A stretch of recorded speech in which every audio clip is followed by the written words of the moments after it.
Most of the Mad here with a video about how to confederate legendary lords in Warhammer 3. You may have noticed that confederating legendary lords via diplomacy is extremely difficult compared to Warhammer 2. This is because the whole diplomacy system's completely changed in Warhammer 3. VerySpethal actually started this Warhammer 3 Confederations are bought discussion on Reddit yesterday, where basically he points out how ridiculously difficult it is to get confederations in Warhammer 3 and asks the community how you guys think confederations should be changed, if at all. I just wanted to go into a bit more detail about exactly how you could go about getting confederations in Warhammer 3, just to sort of illustrate how difficult it is, but also explain the tools that you do have if you're going to pursue confederations in the current state of the game. I'm currently not allowed to show anything from Immortal Empires, so this is all based on the current live version of Warhammer 3 pre-Immortal Empires beta. Special thanks to both Dash and VerySpethal for a lot of the information in this video. In most general terms, a faction should be more willing to accept confederation in situations where they have good relations with your faction, their faction strength is very low, and your faction strength is very high. However, if you've ever tried to confederate one of the Cathayan legendary lords in Warhammer 3, you'll come up against this baseline evaluation that can be as much as -150 and seems almost impossible to overcome. Now, it is difficult, but not impossible. It can be achieved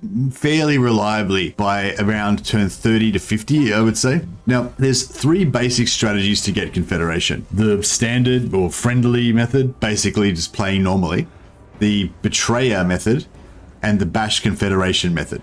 The normal friendly method consists of raising your faction strength as high as you can by having lots of armies active on the field. Obviously, you'll need a big economy to be able to support that. Trying to get positive relations as high as you can with the target faction by entering into diplomatic agreements, going to war with their enemies, doing agent actions against their enemies, sacking and raiding their enemies' territories. This method works well when the faction is fairly easy to confederate. For example, if you're playing as Belegar in Warhammer 2 Mortal Empires, it's easy to get high relations due to Belegar's +40 relations with dwarfs and his technologies, as well as getting a high faction strength from leveling his heroes. Then, as long as you don't intercede, Thorgrim will generally be losing in the early game versus the Greenskins and Skaven, and will accept confederation around turn 30 most of the time.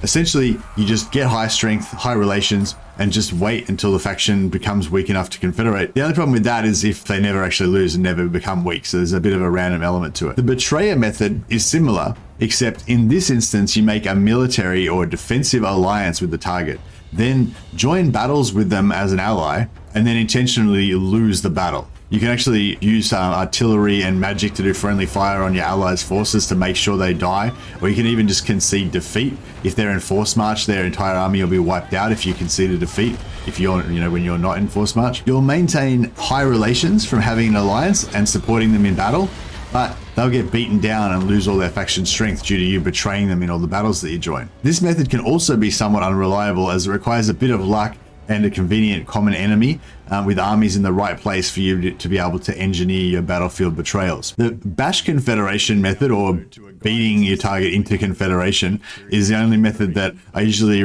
consider to be reliable if the target is hard to confederate. Bash confederation means basically you declare war on the target faction, destroy all of their armies and settlements until they only have one minor settlement left. Then you put that settlement under siege so they can't recruit any armies. Initially, you'll have low relations from declaring war, but if you just maintain the siege without ever actually attacking, the penalty for military actions will go down over time. Meanwhile, you can pump up your positive relations by attacking their enemies, doing agent actions against their enemies, etc. Eventually, the faction will love you even though you're at war, and since their faction strength is now essentially 0, they'll be much more likely to accept confederation. But in Warhammer 3, there's a massive penalty to confederating legendary lords for the Ogre Kingdoms and Cathay. So even after doing the bash confederation method, you still might fall short. In Warhammer 3, there are a few extra things that you have to take into consideration.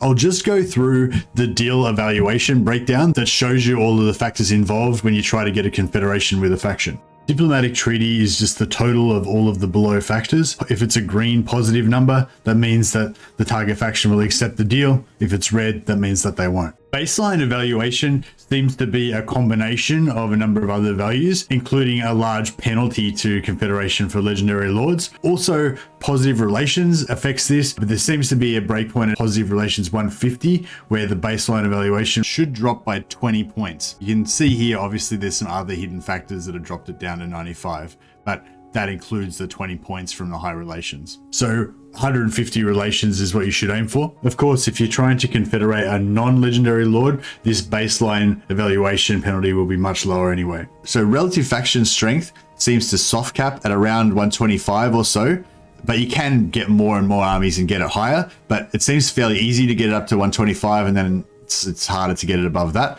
So I'd say try to achieve about 125 plus factions, relative faction strength, by beating them down and trying to maintain as many armies as you can. If you're playing as Cathay, you can camp your armies in the bastion gates to get upkeep reduction to allow you to be able to maintain more armies to have a higher faction strength if you're having trouble. Siege lock the target in a minor settlement if possible, as province capitals actually give them more faction strength than if they only have a minor settlement. As long as they still have at least one settlement remaining, Cathay can still spawn trade caravans, which actually increases their strength, which is annoying. You can avoid this by actually destroying all of their settlements and then just zone locking one of their armies outside of a settlement. Then they won't be able to create trade caravans.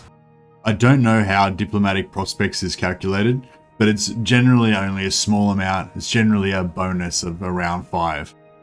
The single thing that's going to get you a confederation really easily and early, though, is the main threat calculation. Now, this is a fairly hidden kind of mechanic, and it's pretty hard to manipulate it reliably. However, it does come up fairly often. What you want is for the main threat to be someone other than you. So if you're doing the Bash Confederation method, it's pretty likely that you'll become the faction's main threat, at least for a while. And that will give you perhaps a -6 penalty to your deal chance for Confederation. It's not clear exactly how the game calculates who the faction's main threat is. You would think that the faction strength of the enemy faction and how close they are to your Confederation target would be a couple of the factors that would determine whether they consider them to be a main threat. But the main threat can change unpredictably.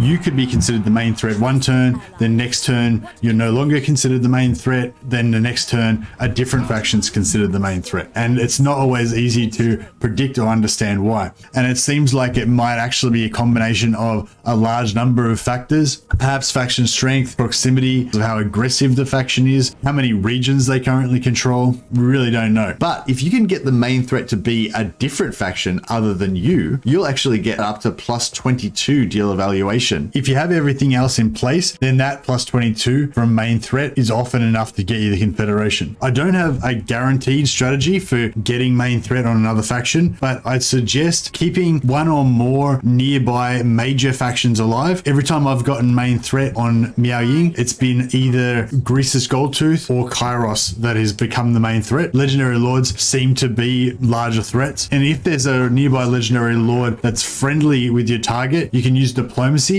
to try to make them break agreements with each other and become enemies. That can also help make that faction become your target's major threat. Distance, I think, just literally refers to how close you are to the target faction's capital or their closest region. If you've got them siege locked and you're surrounding them, then that should be 0. Now, war losses is another thing that can be used to force Confederation. If you destroy enemy units and characters, they'll get an additional war losses bonus, making them more likely to want to confederate. Killing a lord might give you about +1.5 or so war losses, although if you attack, you'll actually take a penalty to relations as well. Ideally, you don't want to lower relations with the target faction because you may lose the few points bonus that you're getting from diplomatic prospects, and also the baseline evaluation could go up if you're getting a bonus there for being like best friends, having over 150 relations. But if you can trick the AI into attacking you, but making them think that your army is weaker than it is, you'll get much less relations penalty while still being able to destroy their armies.